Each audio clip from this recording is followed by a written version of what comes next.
Araw ulit guys and welcome back sa channel natin. Ngayon guys, i-demo ko naman sa inyo kung paano gumawa nung ang switch na meron dalawang outlet sa magkabilang tabi. Itong video to ay request ni Sir Jason Oliverio. Sir Jason, magandang araw po sa inyo. And guys, ito nga pala muna yung kanyang wiring diagram. Yan. Ito kasing ginawa kong request ni Sir Jason, dinalwa ko na yung option, which is option A and option B. Yung option A, ito yung kanyang circuit breaker, magkaiba yung bukod yung ilaw, tsaka yung outlet. Tapos yung option B, which is kung minsan kasi yung bahay natin, ganito lang, iisa lang yung circuit breaker. Kaya dinalwa ko na yung option niya or pamimilian niya, para kung ano man yung scenario or yung meron siya sa bahay niya, kung halimbawa magkabukod yung outlet niya sa ilaw at saka sa outlet, at kung halimbawa naman, isa lang yung circuit breaker niya. Yung wiring diagram niya na ito guys, ayan. Yung line 1 natin, which is papunta pa rin doon sa ating switch. Then line 2, papunta sa load. Then, ito naman yung nakabukod nating line 1 and line 2 na galing sa 20 amperes na circuit breaker na designated lang doon sa ating mga outlet.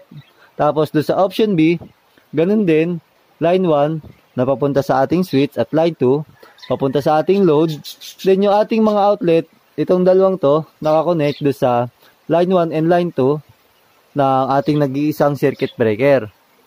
Yan guys, bali yun lang and wiring na tayo or simulan natin paano to wiringan. Guys, before tayo mag-start, lagi kong papaalala, basta kikilos tayo, gagalaw na may kinalaman sa kuryente, off muna natin yung ating circuit breaker. Sa case nito, sa option A muna tayo, pares natin i-off kasi yung outlet tsaka yung sa ilaw, yun ang ating gagamitin or gagalawin. Kaya pares natin i-off. Off muna natin siya. Okay, yung option A muna, yung ating lilinyahan or wawiringan. Guys, nilagay ko na yung mga wire niya. Yung kagaya sa ating diagram or wiring diagram, yung yellow, yung kanyang return, which is yung galing sa bukilya, papunta sa switch. Then yung red niya, yung line 1, na galing dito sa ating circuit breaker, diretso sa ating switch. Ayan. Tapos, yung ating line 2, na galing sa circuit breaker din, dito sa 15 amperes, papunta sa ating load or ilaw. Ayan, ito yun guys. Then, yung ating namang nakabukod na linya na galing sa CO or sa CO, papunta sa circuit breaker na 20 amperes, yung dalawang block niya. Yan na ito. Yan, nilagay ko na siya. Mas mahalaga, tuwing dadaan yung ating wire sa mga gantong junction box or utility box, meron siyang allowance para kung magdadagdag tayo or mag-i-splice, hindi tayo mahirapan na mag-splice kasi maalwa siyang kumilos at saka mabilis siyang mag-tap. Okay, lagay muna natin yung ating receptacle or yung ating load, yung pagkakabitan ng bukilya, itong ating line 2, tsaka yung return niya. Yung pagkakabit ng bukilya naman, yung line 2, or yung galing sa mismong circuit breaker, yung live, doon natin siya ilalagay sa gitna ng ating receptacle. Yung gitnang yun, ayan. Ayan. Yung gitnang yun, sisito yun guys. Para, pagpapalit natin ng bumbilya, hindi, o kumbaga, maiwasan natin na mag-ground kasi, pag dito, may tendency tayo mag-ground pagka nagpapalit tayo ng bumbilya. Yan. Kabit mo natin guys yun.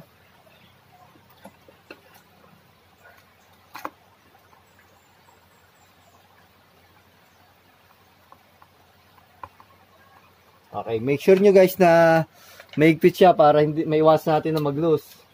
Then yung ating return.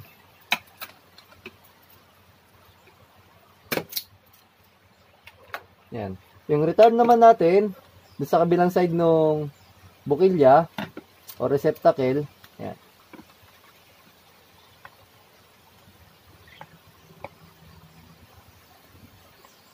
Yan. Bali ganyan lang siya guys. Then, dito na tayo sa ating switch. Papakita ko muna sa inyo yung pagja-jumper niya. Dito sa switch na merong outlet sa dalawang tabi, yung jumper, kung ano yung ginagawa nating jumper sa paglalagay ng outlet, ganun din. Baga, hindi siya ihahalo or isasama ng jumper dito sa ating switch. baga nakabukod pa rin kasi nga yung ating circuit breaker magkaiba yung sa ilaw tsaka sa outlet. Kumbaga bukod sila, iba sila ng circuit breaker. Kaya ang gagawin natin, yung jumper ng bawat circuit rather outlet, ayan, hindi dadaan doon sa ating switch. Ayan. Kasi yung dalawang tabi niya outlet, then yung gitna ay switch. Unahin muna natin guys yung ating sa ilaw. Nasabi ko nga, yung return natin, gaya nito, siya yung galing dito sa receptacle, yung kulay yellow. Yun muna yung ating kakabit sa ating switch. Sa pagkakabit nitong return, dito siya sa itong terminal ito ng ating switch. Tapos itong live, which is yung galing dito sa circuit breaker natin, dito naman sa kabilang side ng ating switch. Ayan, dyan yan. Hindi siya pwedeng dito yung return tapos dito yung live. Hindi pwede yun kasi may continuity yan. Kaya dito yung isa, yung live natin, tapos yung return dito sa baba. Okay lang na magkapalit yan. Pwedeng dito yung return or dito yung ating live. Kahit sila hindi tapatan, okay lang. Pero wag lang magkatabing dito kasi may continuity yan. Yung munang return. Then yung ating line 1 or yung live natin.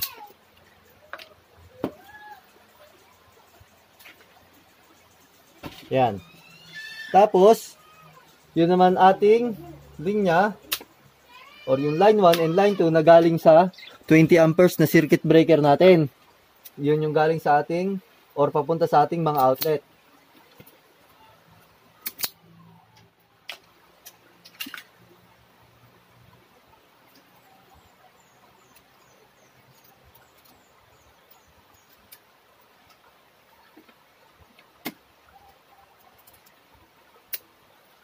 Yan. Makikita nyo. Yan siya, yung ating paglilinya. Ito yung return natin, tapos yung ating line 1. Kita nyo, walang jumper or wire na dumaan dito sa ating outlet papunta sa switch natin. Kasi nga, magkaiba sila ng circuit breaker. Bukod din yung linya natin na galing circuit breaker papunta sa outlet.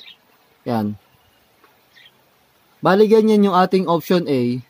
Kung halimbawa magkahiwalay yung ating circuit breaker ng ilaw tsaka outlet. Doon naman tayo sa option B guys. Kung saan halimbawa, kasi hindi din maiwasan to, may mga bahay na ang circuit breaker lang nila, iisa lang. Yung outlet tsaka yung ilaw magkasama. Kaya ginawan ko na rin siya ng another option para meron kayong idea kung ano ba yung depende sa sitwasyon na nakalagay na breaker sa inyong bahay. Okay, dito muna tayo sa another or sa option B. Ito naman, isang option B naman ang ating gagawin. Ganun din, basta pag gagawa tayo, lagi natin bababa yung ating circuit breaker. Ito yung ating line 2. Yung galing sa breaker, papunta sa ating load or receptacle. Then yung line 1 natin, itong pula, ayan. Diretso na siya, papunta sa ating switch. Makikita nyo guys dito sa ating wiring diagram. Ayan, yung line 1, papunta sa switch. Then yung line 2, papunta sa load. Then, isang papunta sa switch. Yan. Kaya yung line 1 natin, okay na siya. Ito yung red, diretso lang siya dyan. Wala tayong splice, guys. Unahin mo natin kabit yung ating receptacle. Yun muna ang line 2 ang ating lalagay. Which is ganun pa rin. Yung live or line 2, doon sa gitna pa rin ng ating bukilya o receptacle. Yan. Nalagyan ko na siya ng wire. Para basta na natin siya splice. Kukunin natin yung line 2 na galing dito sa circuit breaker. Then yung another line 2 na diretso dito sa ating switch na merong outlet or paglalagyan ng outlet. Yung switch natin tsaka yung outlet, magkaiba siya. Kahit isa siya ng circuit breaker tsaka ng wire na dinaanan, wala siyang epekto sa bawat isa. Pwede nyo magamit yung ilaw natin tsaka yung outlet ng magkabukod or walang epekto sa bawat isa.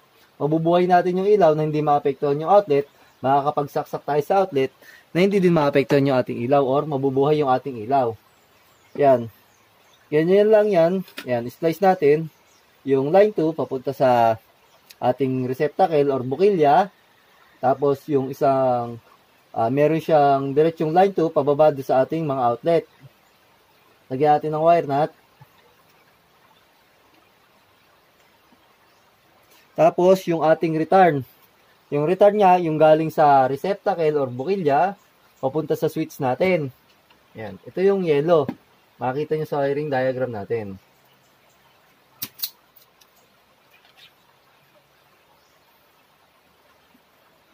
Lagay lang natin dito sa ating receptacle or bukilya.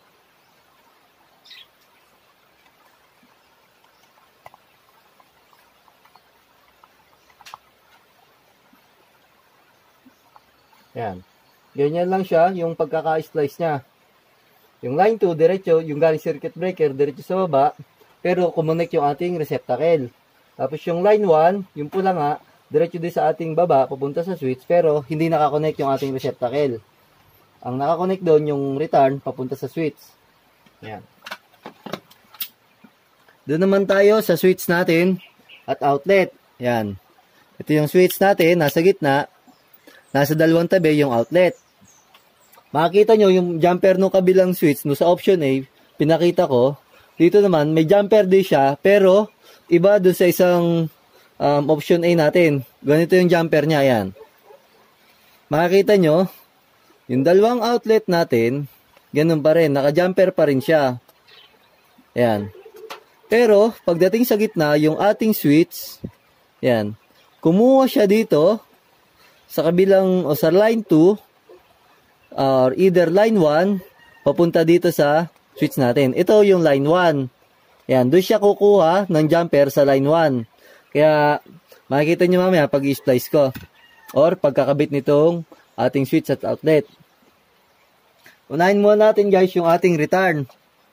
Itong return, kagaya pa rin nung dati, doon siya sa ating switch. Yan.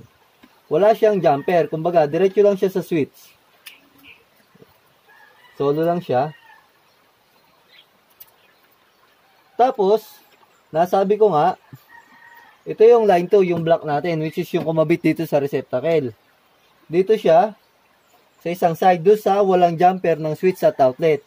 Doon niya ilalagay yung ating line 2.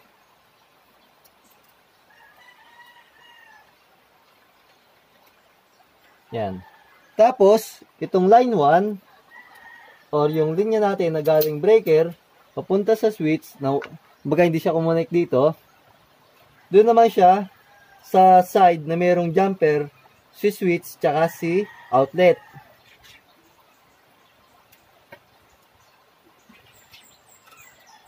Yan. Bali, ganyan yung pagkakakonect niya. Pakita ko sa inyo ng malapitan. Yan. Kita nyo, yung sa wiring diagram natin, yung red niya, yung line 1. Ito yung line 1 natin. Diretso siya dito sa outlet. Yan. Naka-jumper yung isang outlet. Tapos, naka-jumper din si switch. Switch siya yung magsusupply do sa ating ilaw. Tapos, yung line 2 natin, nakakonect siya sa outlet. Tapos, naka-jumper lang siya papunta sa another outlet. Hindi siya nakakonect sa ating switch. Tapos, yung ating namang return, ayan, dun lang siya sa switch, sa ilalim ng switch. Yung ilalim ng switch, return lang ang nakakabit doon. Ayan, kung makikita nyo, walang naka-jumper sa kanya, ito lang talagang line 1. Siya kasi yung magbibigay ng current or ng kuryente, papunta sa switch, then pag in-on natin si switch, mabubuo yung ating current, takbo sa return, tsaka mabubuhay yung ating ilaw. Yan. Tetestingin natin siya guys para makita natin kung okay ba yung ating ginawa. I-on muna natin yung ating circuit breaker. Pero before yan, akin munang i-screw siya para hindi naman siya pangit tignan or delikado din. Kasi mas maganda nakafix siya. Ating tatry na. Ito muna ang option ay ang ating susubukan. On natin yung circuit breaker para sa ilaw lang muna. Yan. Yan. Okay siya. Then, i-on natin yung circuit breaker para sa outlet. Yan. Try natin kung iilaw siya. Yan. Ilalim. Yan. Okay din. Kahit ganun yung ating jumper or wala siyang jumper, kahit patay natin ilaw, kita nyo si outlet, nagana pa rin. Hindi siya naapektuhan. Yun lang ang kagandahan kung halimbawa, bukod yung ating circuit breaker ng ilaw at outlet, pwedeng kahit patay itong ating circuit breaker dito, pwede natin buhayin yung ilaw. Yan. Then, halimbawa naman, yung ating circuit breaker sa ilaw ang patay, then buhay yung circuit breaker natin sa outlet, okay siya. Hindi maapektuhan ang bawat isa. Yan. Yung option B naman yung ating gagamitin or tetestingin. Kung saan, isang circuit breaker lang ang ating ginamit, hindi magkabukod yung outlet, tsaka yung ilaw. Naka-on na siya, i-on na natin yung ating switch. Yan, okay siya.